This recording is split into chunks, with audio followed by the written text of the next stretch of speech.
When it comes to the Epstein files scandal, Donald Trump can't stop shooting himself in the proverbial foot. He's just too stupid, too panicked, too incompetent. He has spent weeks bitching that the American people won't stop talking about Jeffrey Epstein and the Epstein files. And yet here he is on Truth Social, apropos of nothing, personally drawing attention to the Epstein files, complaining that the American people aren't paying attention to what he falsely describes as the most successful 6 months of the presidency in the history of our country. And again, out of nowhere, he references the Epstein files. He can't stop screwing himself over. But before we unpack all that, if you end up liking this video and you want to support the channel, please be sure to hit the like, subscribe, and alert bells before you go. Trump's being mocked about this because, again, it's like you want people to stop talking about something. Then why would you bring it up publicly? I can't believe people won't stop talking about this thing that I probably shouldn't be talking about, given that I'm the most powerful and probably famous person on earth. Trump just added fuel to the fire, and he just let it be known to his opponents, to people like me, liberals, progressives, Democrats, that this is driving him nuts, that they're not talking about his quote-unquote accomplishments. We'll get to that in a second, and instead talking about Jeffrey Epstein.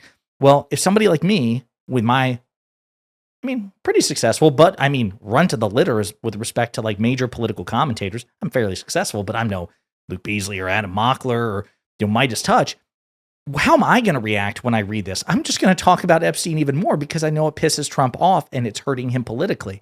So now he's just added more fuel to the fire. He can't help himself. He's just pouring gasoline on this dumpster fire, which is spreading throughout throughout the land, and he's turning it into a raging inferno. What is he doing? It's staggering. And now, with respect to the notion that Donald Trump has had the most successful 6 months of the presidency in American history, the polls certainly don't show that, right? If he wants to make the case on the merits, he's welcome to. He'll lose that debate too. But let's look at what the polls say. So Nate Silver, who was the founder of 538, and 538 is no longer with us because ABC shut it down last year. Nate Silver is probably the most famous polling aggregator in the world, or at least in the United States. This is what he had to say. The latest on Trump's approval rating, updated July 22nd, 2025. It's official. Donald Trump's approval rating has hit a new low. As of today, 43.7% of Americans approve of the job he's doing, and 53.7% disapprove. So that's a 10-point swing in the aggregate in favor of disapproval. He's underwater by 10 points in the aggregate. That's a net approval rating of -10 compared to his previous second-term low of -9.7 on April 29th. Now, is Trump still more popular than he was at this point in his first term? Yes, but that might not be true for much longer. As of today, Trump's net approval rating is only 5 points higher than it was on day 184 of his first term, okay? Which again goes to show you, remind you, Donald Trump is objectively the most unpopular presidential candidate and president in American history. Why the steep decline in Trump's approval rating over the past 2 weeks? One potential explanation is the Epstein files. Americans, even Republicans, aren't happy with how Trump is handling them, which we've discussed, right? Okay, again, even in the most favorable polls, it's like 50-50 split among Republicans, among the MAGA cohort. Not happy about this. But that issue isn't necessarily salient, which is something we've also talked about, because despite having low approval, certainly collectively, but even among the Republicans on the Epstein situation, his polling with Republicans has increased because they are rallying around him cultishly regardless. Another more boring possibility is that Americans simply don't like Trump's policies. Tariffs are back in the spotlight with a new deadline of August 1st, and although immigration is still Trump's strongest issue, his net immigration approval rating dropped from 2.2 to -5.6 between June 1st and today. So even his strongest issue, he's underwater by damn near 6 points. 6 points. Not good. Even Bill O'Reilly. And again, Bill O'Reilly, former legendary Fox News host, still a far-right commentator. He swears he's not Republican, he's not right-wing, he's not conservative, he's just an independent. Okay, Bill. He was humiliated recently in a News Nation interview because he screwed up the Epstein files timeline in hilarious fashion, tried to blame Joe Biden and Merrick Garland, and had to be called out by News Nation's right-wing host, Leland Vitter. It's like, whoa, Bill, you got this timeline ass backwards. Biden had nothing to do with this. Merrick Garland had nothing to do with this. He was prosecuted and arrested under Trump, term 1. And you can just see Bill O'Reilly glitching out in real time. So having said that, it says something that even Bill O'Reilly is giving Trump a mixed report card with respect to his first 6 months. Bill O'Reilly hands out mediocre grades to Trump on deportations, Israel, and more in 6-month report card. Bill O'Reilly, again, far right Republican, handed out a mixed report card to Donald Trump after the first 6 months of his second term. The former Fox News host ran down his report card for Trump on a number of issues, while O'Reilly handed Trump an A grade on securing the border, battling DEI and woke policies, Iran, and on his engagement problems, whatever the hell that means. He also offered some less than stellar grades. O'Reilly slapped Trump with a B on the economy and downsizing government, and that is being way too charitable, and hit him with an average to terrible grades on the Russia-Ukraine war, his handling of Israel and Gaza, and the administration's deportation efforts. On Ukraine, O'Reilly gave Trump a D grade, saying he put too much faith in his influence with Vladimir Putin. My favorite part is this. He says, it's not Trump's fault, but he did overestimate his relationship with Vladimir Putin. Putin's a villain, and the only thing worse now than it was, and that thing is worse now than it was on Inauguration Day, so we can't be given the higher marks. But it's not Trump's fault. It's not Trump's fault that he wildly overestimated his relationship with Vladimir Putin and its main thing so much worse. It's not his fault, but it happened. I mean, that's why the reason I bring this up is when a guy like that, a guy that inclined to grade Trump on a curve in a way he never would with Biden or Obama or Clinton or any Democrat, when even he's like, yeah, I got to give him a D. And then gave him a C grade on the handling of the Israel-Hamas war, gave him a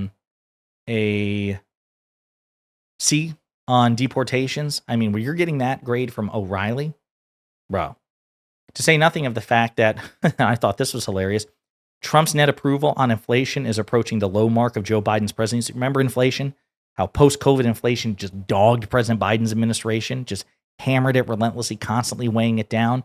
Well, think about this. When Biden left office, his approval rating on inflation was only minus 25, right? When Biden left office, Trump is now past that at minus 29. And he's getting ever closer to the lowest point of President Biden's President Biden's term, which was minus 35. He's only 6 points off that.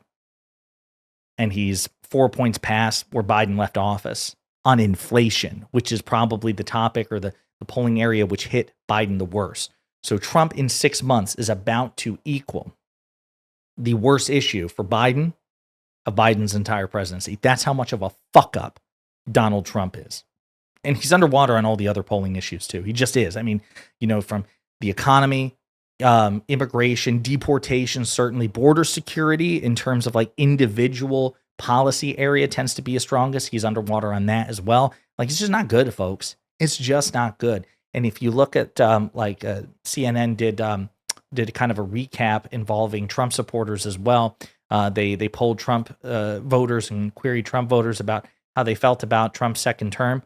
They're not happy with it either. Like a lot of people are saying, my cost of living, my standard of living has gone down under Trump, then improved, and he promised the exact opposite, which is why his economic approval rating is so calamitous. What did we talk about? Well, Trump just passed a big, beautiful bill, which is going to strip Medicaid ultimately from between 12 to 17 million Americans. It's going to add between 3 and 4, potentially $5 trillion to the national debt. Right? So much for fiscal responsibility, all to finance tax cuts for the people who need those tax cuts the least, millionaires and billionaires. So that's not good. He didn't end either the Russia or Ukraine wars, the Russia or Gaza wars in 24 hours like he promised.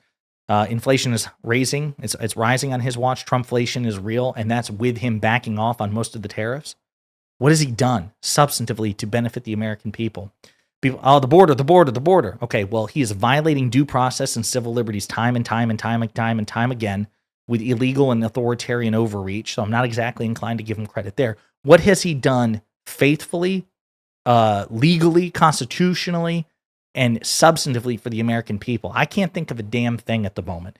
It has been a spectacular failure by Donald Trump. And again, the thing to remember is we're only 6 months in. We have 3.5 years more to go. Yeah. So all of that, and circling back, Donald Trump thinks somehow he's had an historic success, and he's complaining that people aren't focusing on that. And then he brings up the very thing that he wants people to not talk about. Again, it's like, I don't know what to compare it to. It's like dangling your car keys in front of people saying, why are people looking at my car keys? I wish they would be looking at the television. Then stop dangling the car keys, asshole. I mean, I'm glad he's doing it because it's drawing attention to this thing as politically toxic to him, but that's stupid. Why on earth would you say that when you have the biggest megaphone, again, certainly in the country, if not the world? And by definition, you are drawing attention to the very thing that you want people to be not paying attention to. It doesn't make any sense other than Donald Trump is a moron in cognitive decline. That's where we are. In the meantime, let me know what you think in the comments.